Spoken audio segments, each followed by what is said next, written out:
close call. Assumed risk. A crusty boss once warned me that an assumption is the basis of a screw-up. While I've often repeated that maxim to others, it took 5 white-knuckle minutes to teach myself the wisdom of those words.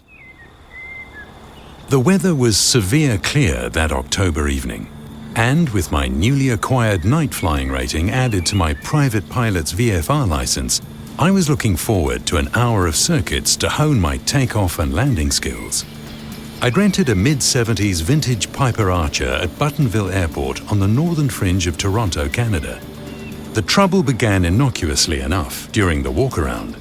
The cap on the oil dipstick was screwed on too tight for me to loosen by hand. I flagged down the rental agency's fuel bowser and asked the driver to borrow his pliers. "Hey, have you got some pliers there?" He volunteered instead to take care of the tight cap for me. "Sure, I'll get it off for you." And that's when I made assumption number 1. Now that help had arrived, I can continue my walk-around. So I was busy checking the fuel for water when I heard the driver unsnapping the 4 cowling latches to access the engine. A few seconds later, he cheerfully informed me he'd unfastened the oil cap and the oil level was fine. "Okay, it's all done." I thanked him, "Thanks," and heard him drop the engine cowling back into place as I was releasing the rear tie-down rope. The driver moved on to his next stop, and I got into the aircraft. Without realizing, I'd just made assumption number 2. The driver tightened the cowling latches. Eager to get airborne, I pushed the stuck dipstick from my mind and focused on the pre-takeoff checklist. The run-up and taxi to the active runway were uneventful. With no traffic in the pattern, I received immediate clearance for the takeoff on runway 33.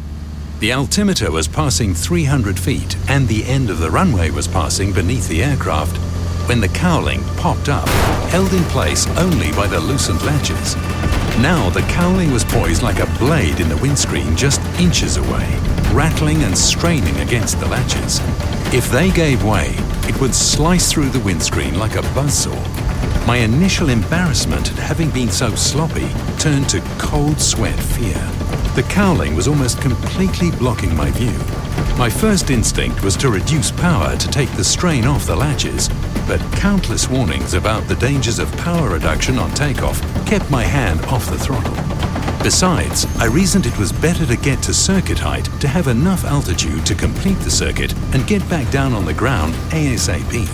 I didn't yet appreciate just how difficult that was going to be. Aviate, navigate, communicate was the mantra drilled into me at flight school.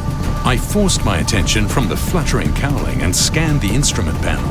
Satisfied the aircraft was operating normally, I gingerly banked it into the crosswind leg. Only then did I advise the tower I had a technical problem and requested a full-stop landing. Flying almost blind, I followed the circuit pattern by using the runway lights below and the instruments to maintain straight and level flight in the downwind leg. Throttling back to turn base, I prayed the slower speed would drop the cowling. No such luck. Instead of the runway, all I could see was a big black square. The cowling had risen slightly higher on the right side, exposing a narrow gap between it and the engine. Through this gap, I could see about 1/10 of what was ahead of me. It was like steering a cargo ship through a porthole. And to see even that much, I had to maintain a nose-down attitude. Once I leveled off into the flare, I'd be blind again. I desperately recalled what my instructors had said about using only peripheral vision to land. I hadn't thought much about it at the time, but now it was all I had. Figuring that a hard landing on the mains was better than a one-pointer on the nose wheel, I cut the remaining throttle as soon as the aircraft passed over the end of the runway and parked the nose in a slight flare, waiting for the aircraft to run out of lift. She took her time, but with 4,000 feet of runway, I was more concerned about staying centered between the runway lights. Finally, a gentle thump of the mains and one for the nose wheel. I taxied back to the hangar and by its light got the hatches securely fastened.